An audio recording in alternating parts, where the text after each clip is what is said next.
next year, yung New Zealand, magbabago na yung pathway nila eh.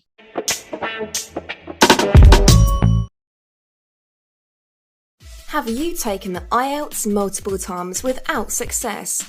Are you 2, 1, or even just half a band away from what the NMC or GMC require in order to give you your PIN or license to practice? Then stop, take a breath, and let us help. You see, here at IELTS Medical, we've given doctors and nurses the tools they need to pass the academic version of the IELTS exam as efficiently as possible. Whether you've reached above 7.0 in 3 sub-tests, but can't seem to crack IELTS writing, whether it's IELTS reading that's the thorn in your side, it's okay, we're here for you. Learn more at ieltsmedical.co.uk.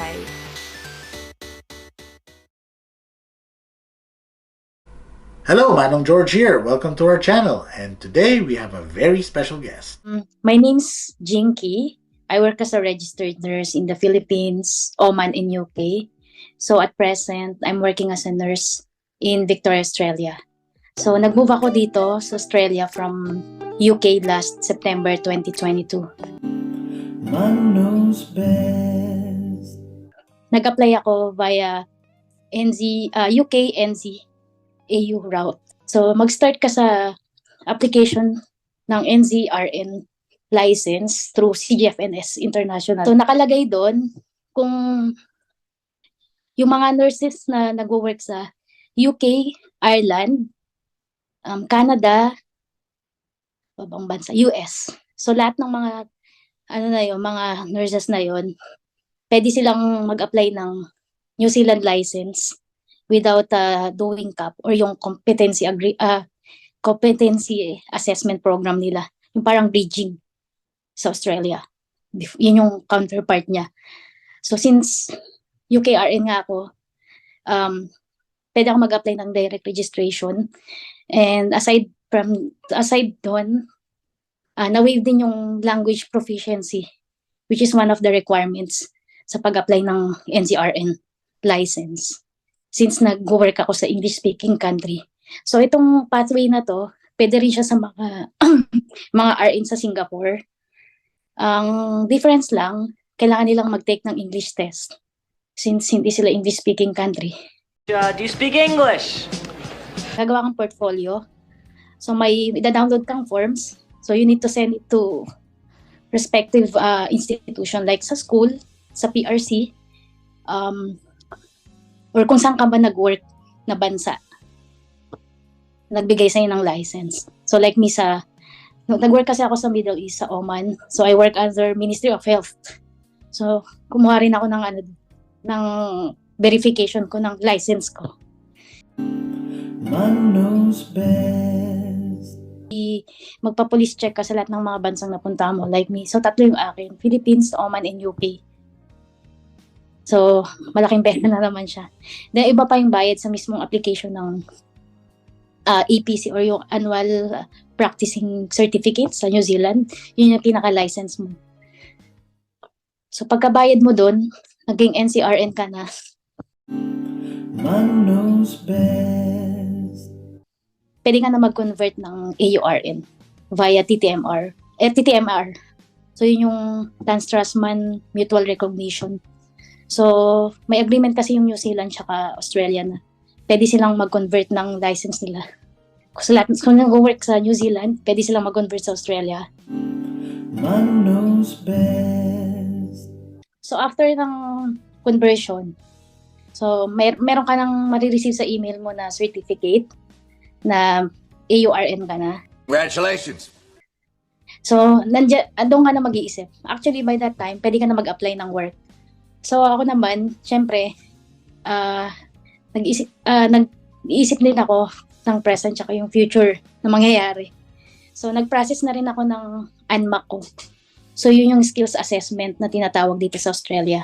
So dito pala sa Australia, hindi porkit may lisensya ka na, ganun-ganun na lang basta-basta. Pwede ka nang magtrabaho. Pero kasi inisip ko yung pagiging permanent resident ko dito. So habang inisip ko yung mga next steps ko, sabi ko habang nag-aantay ako sa UK, since may work pa rin naman ako, pwede ko na i-process. So pwede mo yung gamitin pang claim ng points for permanent residency application. Okay? So isa yun sa requirement. So aside from that, kailangan ko rin mag-take ng English test for migration na. Although pwede ka naman pumunta sa Australia nang wala nun. Pero syempre nga, gusto ko nag-aayos na rin ako habang nag-aantay. Wala pa namang humanap na work. So pinrocess ko na rin. Man knows best. Nag-apply na ako ng EOI. So yun yung expression of interest for permanent residency to Australia. So April 2022, April 8, nag-exam ako. So within 24 hours, meron na agad result. So pag-save ko noon the next day, apply na ako ng EOI. So 3 EOI yung in-applyan ko. 189 PR visa, which is independent skills yun. So, kahit saang states ka ng Australia, pwede ka magtrabaho. Yun yung 189 PR. Then, yung 190 PR visa naman ng Victoria, isa ring pathway yun. So, in-applyan ko rin ng EOI. Then, NSW. So, come what may, kung ano lang mauna. Okay. Alright. Na. So, April to May. So, kailangan nila ng reference check. Pa-process mo na yung working visa mo. Ibang visa ulit yun. 482. 482 visa naman. So, maraming visa dito sa Australia. Unlike sa UK na tier 2 lang. I'm listening, damn it. I am listening. So, nag-process ako ng yung mga police clearance ko, yung NBI. Pwede siya i-renew online eh. So, inayos ko siya. Then, meron akong copy nung pag-exit ko sa Oman na police clearance. Pinasa ko lang din sa agency. So, sila nag-process. Magbabayad ka lang ng visa fee. Ang mahal ng visa fee. Kasi ito yung mahirap sa Australia. Lahat i-shoulder mo. Nag-medical na rin ako.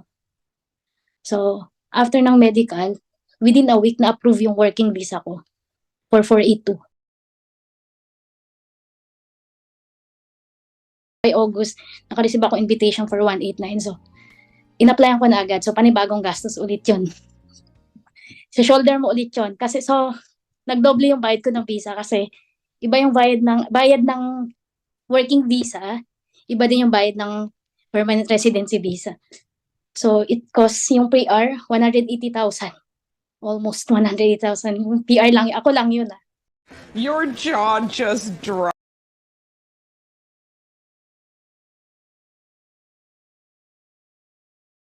So, yung aantayin ko na 5 years sa UK, nakuha ko siya ng less than a month lang sa Australia.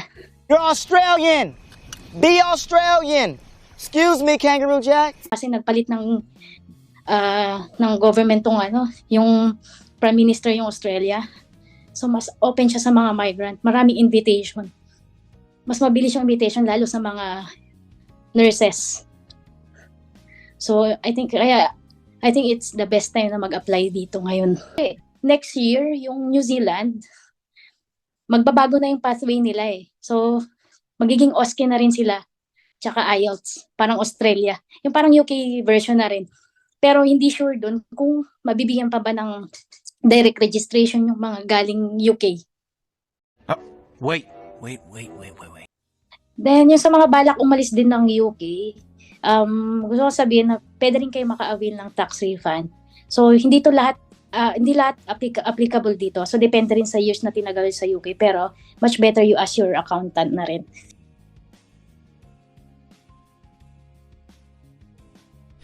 Always remember, Manong knows. Manong knows best, put your worries to rest when staying in the United Kingdom. Manong knows best.